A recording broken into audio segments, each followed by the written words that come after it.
I was just thinking of something, and so therefore I wanted to bring it to you guys. I've thought about this topic before, but never talked about it in depth. So what I talk about here, this would be the first time that I've talked about it. So there's so many tentacles and layers to this because we'd have to change the story, essentially. And yes, that's what a what if is. It's a fanfic of story events that you're moving around to fit your agenda or whatever your topic is. And this situation is if what if Rayleigh had trained Ace. Let's start from the top with Rayleigh and Ace. Before we get into it though, subscribe to the channel for more content like this. The more you show support to videos like this, that lets me know that I can make more and you guys would enjoy it. So do that, drop a like, and let's continue. There were two ways I could have went about this, where we changed the story entirely from its inception, or we just pick it up where it left off. What I mean is, we could have it where Roger gives Ace to Rayleigh instead of Garp, right? Because Rayleigh was his right-hand man, his most trusted advisor, his most trusted confidant. It wouldn't make a lot of sense for him to give Ace to Rayleigh. However, that would completely change the story, meaning Ace doesn't grow up with Luffy, doesn't grow up with Sabo, which Luffy would be somewhat different. Sabo, who knows, because he wouldn't meet Luffy because he met Luffy through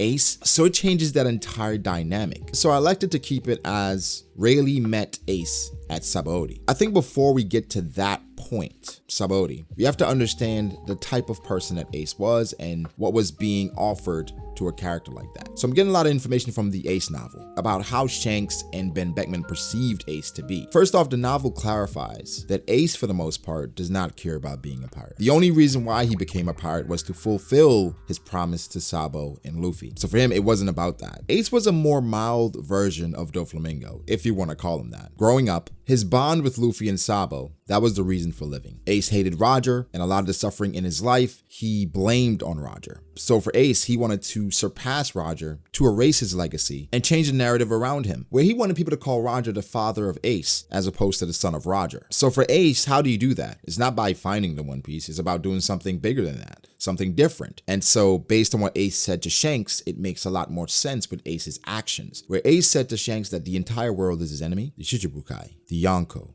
the celestial dragons, and he will defeat them all, and once his flames have burned all the summits, he will put his flag on them. So Ace is more likened to rocks, but not to become the king of it all, just to erase his father's existence, or to change how people perceive him and that entire relationship. Ace is obviously a flawed individual, and how he was approaching things was flawed, but that's what made him endearing. Because even as a preteen, as a teenager, as a young adult, he was trying to rationalize his actions by going at his father's legacy, which is realistic because a lot of times people go through things and they internalize things a lot differently. And so for Ace, based on his upbringing, that's how he felt like he could overcome it, because he had nowhere where he belonged. So quickly, before we talk about Rayleigh training Ace, Ben Beckman, who was one of the more perceptive people in One Piece, I made a video about this already, but I'll talk about it briefly here. For Ben Beckman, he said Ace is more revolutionary than a pirate. He also said Ace lacks vision, and that would lead him to be only a mere fleet captain. He also said Ace is an arrogant youngblood who believed that he is invincible because he ate a Logia, which I think some of it is spot on. I mean, thinking you're invincible as a Logia is not far-fetched based on where Ace came from, coming from the East Blue. I mean, if Luffy was a Logia going through the story, there will be little to no challenge until he runs into someone with haki, or someone that can counter his devil fruit, right? Maybe that's the next what if. But Ace's vision, he lacks vision because he was only intent on taking everything down or burning everything down. And him saying Ace is more revolutionary than a pirate, of course, because he wants to take everything down or burn everything to the ground, which I'm like, would you call Doflamingo revolutionary? But Doflamingo, that was coming from a place of hate. For Ace, it's kind of the same thing. But when you think of Ace and what he wanted to do, it's kind of similar to what Rox wanted to do, but Rox wanted to be the king of it all. So I think that's interesting how Ace is kind of crossing over into all these different characters and how he wanted to grow up, or how he was as a character. But okay, so we've established the type of person Ace is. He even rejected becoming a Shichibukai. And then he gets to Sabaody, he has a run-in with a Marine. And we know for the most part, Rayleigh, that's where he stays. So the story is going and Ace gets defeated in Sabaody, or Ace is about to get defeated in Sabaody, and we're assuming that Rayleigh comes, and then Rayleigh saves Ace, he stays with Rayleigh for a bit, and then he has a conversation with Ace. So then by having a conversation with Ace, like what Shanks did, after his conversation and where Ace was born, and how Ace felt about Roger, Shanks put two and two together, and that's how Shanks was able to realize, hey, this kid is Roger's kid. There's no doubt in my mind Rayleigh would be able to do the same thing. But the thing is, why would Rayleigh ever train Ace, right? Other than the fact that he's Roger's son. What made Rayleigh train Luffy? Well, this goes back Because even before Rayleigh met Luffy, Shanks went to Ray and said, hey, there is a kid in the East Blue who said the same things that our captain did. And so based off of that, Rayleigh was already fond of Luffy or excited to meet Luffy. And upon meeting Luffy and seeing how adventurous he was and seeing how much like Roger he was, Rayleigh was intent on having him continue his journey. Ace was the opposite of that. So based on the reason why Rayleigh trained Luffy, he would never train Ace. We'd have to justify another reason like, okay, if he continues along this path, he will die because he's in over his head, wanting to defeat the Yonko, Celestial Dragons, Warlords. You want to do all of this, but you're not nearly as strong enough. And if you try to do some of this, that would just cause more anarchy, because one of the reasons why the stalemate exists, and this is in the novel as well, is because if one emperor beats another emperor, that will just reinforce the influence of the last two. So everyone is just there waiting because they know if they fight another emperor, the other two will get a boost. So everyone is just waiting in the wings. So if Ace say takes down one of the Yonko, then that causes an imbalance. So then we're assuming Ray cares about all of this, and based on Rayleigh's personality, he would not get involved in Ace's vendetta unless he would take responsibility in the place of Roger for how Ace was, right? So then that's how we're justifying Rayleigh training Ace, saying, hey, I don't think you're ready. You can say you want to do all this, but have you even defeated one warlord? Now we have Rayleigh training Ace. The thing is, Ray training Ace would be such a boost to Ace's overall repertoire, because in the novel it explains that Ace had armament and observation and obviously conquerors. Training with someone like Rayleigh with the abilities he already had would be akin to Dragon or Kuma and Sabo, where Ace already has the Murmur no Mi. He has some use of haki, but now he'd be trained by a haki master and someone who has all three levels of haki. So Ace at that point, say he spends a year or two with Ray, goes to train. At this point, again, he already has haki, already has his Murmur no Mi. But I think in regards to strength, he's further along than Luffy because of the Devil Fruit. Something that Shanks said about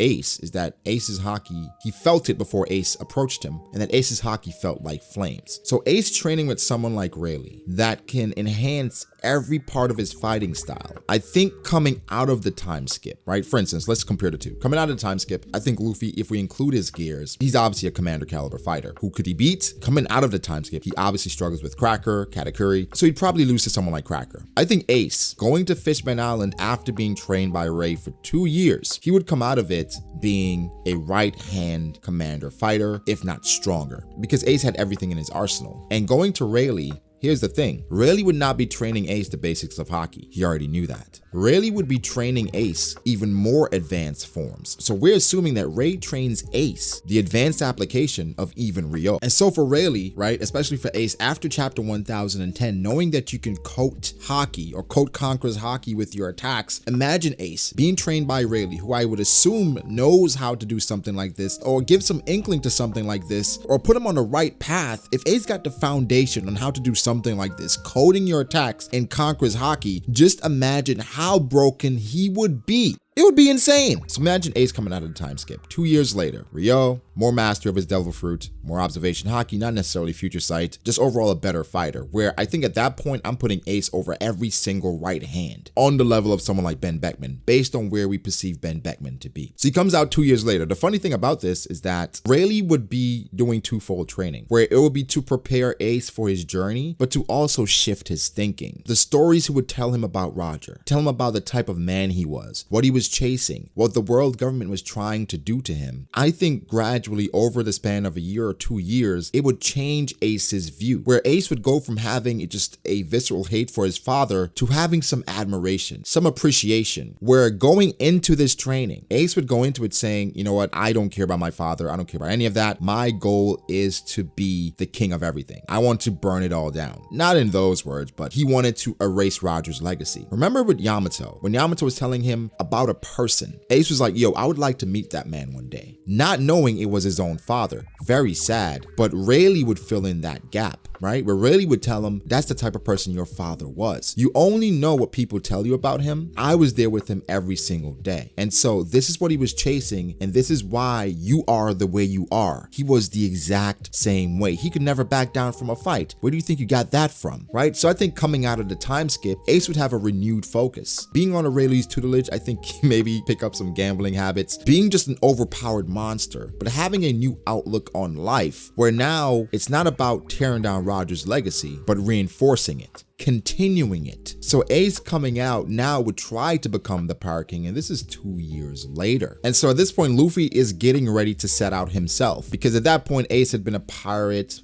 for not quite a year by the time he gets to Sabaody. He's still in his rookie year. So Luffy's about to set out really soon. So at the time of Ace trying to start his dominance in the New World, because leaving Sabaody, of course, he gets his ship coated, he's going to Fishman Island, he'll be a completely different monster. Say he runs into Jinbei again, and Jinbei is the first warlord he runs into. He's defeating Jinbei, I think, pretty easily at that point. Because of his renewed focus and how he wants to improve Roger's legacy, he then cares about the places Roger has been to. So Roger's been to Fishman Island, and Roger's trying to find the poneglyphs, etc. So now he's trying to do the same thing, and because of his respect for Roger's legacy, Jinbei is then enhanced or in awe of this character, because he would give off a totally different light. Before, it's mentioned that Ace had some of the similarities that Luffy had to draw people to him, but that was through so much anger and pain that he was hiding. Imagine now, with his heart free and just sailing around the world, trying to enhance his father's legacy and become the next Pirate King, and be even greater than that, again, for the right reasons. Of course, at that point, he could declare Fishman Island his territory, but then it means challenging Big Mom. Does Ace eventually make his way to Whole Cake Island? Of course. What about Wano? And then eventually a new run-in with Whitebeard, or maybe one of Whitebeard's subordinates, like Blackbeard. Something that they mentioned as well is that Ace, initially when he joined the ship, he did not like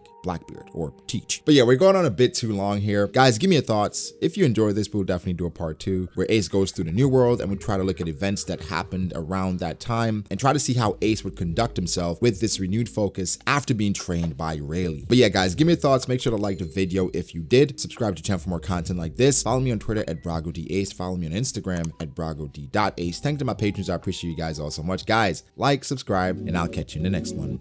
Peace.